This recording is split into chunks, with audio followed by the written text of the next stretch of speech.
मेरे प्यारे विद्यार्थियों, आपको ये जो दो एड ग्रेड अभ्यास पुस्तिकाएं दी गई हैं, इनमें विज्ञान, गणित, सामाजिक विज्ञान एक एड ग्रेड में है और दूसरे में हमारी हिंदी, संस्कृत और अंग्रेजी है। तो हमें आज इस सामाजिक विज्ञान के जो प्रश्न उत्तर हैं इनको हल करना है, इनको समझना है। तो देखिए, हम देखते हैं इसके जो प्रश्न उत्तर दिए गए हैं एड ग्रेड अभ्यास पुस्तिका के। ये कक्षा 8वीं की सामाजिक विज्ञान है। तो इसके हम प्रश्नों को देखते हैं। देखिए, तो ये देखिए अध्याय 4 इसमें दिया गया है राष्ट्रीय एकीकरण।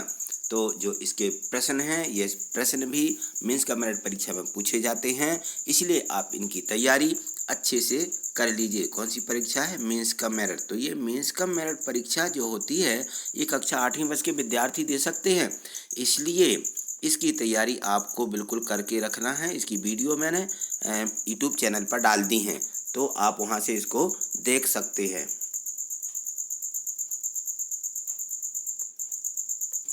तो देखिए, यहाँ मैं यूट्यूब खोल रहा था, थोड़ा गड़बड़ हो गया था। देखिए अब इसका जो प्रश्न दिया गया है, प्रश्न क्रमांक 1, राष्ट्रीय एकीकरण से क्या आशा है, लिखिए।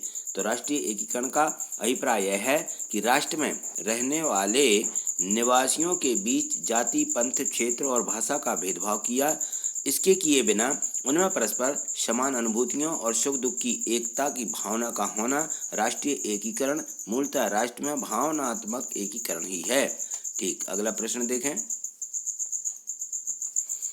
प्रश्न क्रमांक 2 दिया गया है कि हमारे देश में अनेकता में एकता किस प्रकार दिखाई देती है, लिखिए। तो हमारे देश में जो भारत देश है, इसकी विशेषता यह है कि यहाँ पर अनेकता में एकता दिखाई देती है। यह हमारे देश का सौभाग्य है कि आप हर मूल पर जाति और संस्कृति के लोग यहाँ रहते हैं और हमारे देश के लोग बहुत ही ईमानदार और साहसी होते हैं। सभी लोग एक दूसरे से मिलजुल कर रहते हैं। ठीक, अगला प्रश्न देखिए।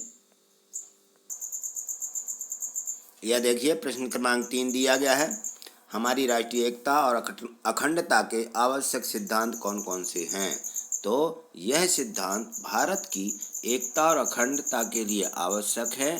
ये हैं इसके सिद्धांत: लोकतंत्र, मौलिक अधिकार, मौलिक कर्तव्य, एकीकृत न्याय व्यवस्था, पर निरपेक्षता और समान राष्ट्रीय प्रतीक और राष्ट्रीय पर्व आदि ये हमारे आवश्यक सिद्धांत हैं। ठीक, अगला प्रश्न देखें।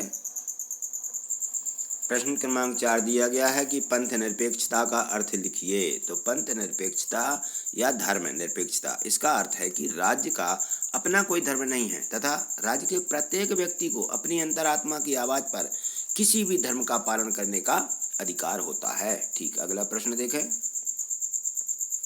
प्रश्न क्रमांक 5 देखिए, पर्यटन राष्ट्रीय एकीकरण में किस प्रकार से सहायक है। तो इसका उत्तर है कि अन्य देशों से पर्यटन भारत में आकर यहाँ के ऐतिहासिक चीज़ों को देखते हैं और जिससे परस्पर राष्ट्रीय एकीकरण में बढ़ोतरी होती है।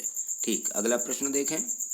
यह प्रश्न क्रमांक 6 दिया गया है, नीचे दी गई तालिका को पूर्ण कीजिए। तो इसमें है राष्ट्रीय ध्वज, उसको क्या नाम देते हैं हम? तिरंगा। राष्ट्रीय गान जनगण मन है, राष्ट्रीय गीत वंदे मातरम और राष्ट्रीय चिन्ह अशोक स्तंभ।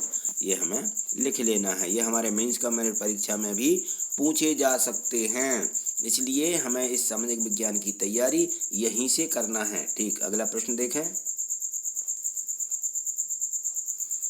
प्रश्न क्रमांक 7 दिया है कि जाति प्रथा के प्रमुख दोष लिखिए। तो जाति प्रथा के जो दोष है, यह श्रम की गतिशीलता का गुण समाप्त कर देती है और जाति या प्रथा के अस्पृश्यता फैलती है। महात्मा गांधी के मतानुसार यह जाति प्रथा की सर्वाधिक जो घृणित अभिव्यक्ति है, इससे देश का अधिकांश भाग पूर्ण दासता के लिए मजबूर हो जाता है। तो इस प्रकार से हमें इसका ये उत्तर लिखना है। ठीक, अगला प्रश्न देखें। प्रश्न क्रमांक 8 दिया गया है कि सांप्रदायिकता राष्ट्रीय एकीकरण को किस प्रकार कमजोर करती है। तो सांप्रदायिकता में प्रत्येक व्यक्ति किसी अन्य धर्म के विरोध में अपना व्यक्तित्व प्रस्तुत करता है, जिससे राष्ट्रीय एकीकरण कमजोर होता है। ठीक, अगला प्रश्न देखें। प्रश्न क्रमांक 9 दिया गया है कि क्षेत्रवाद से क्या आशा है।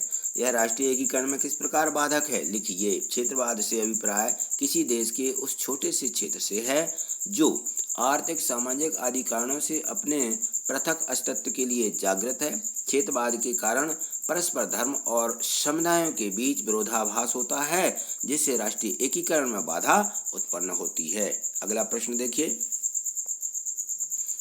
प्रश्न क्रमांक 10 दिया गया है कि वे कौन सी प्रमुख बातें हैं जिनके कारण वर्तमान समय में जातीय बंधनों में शिथिलता आई है।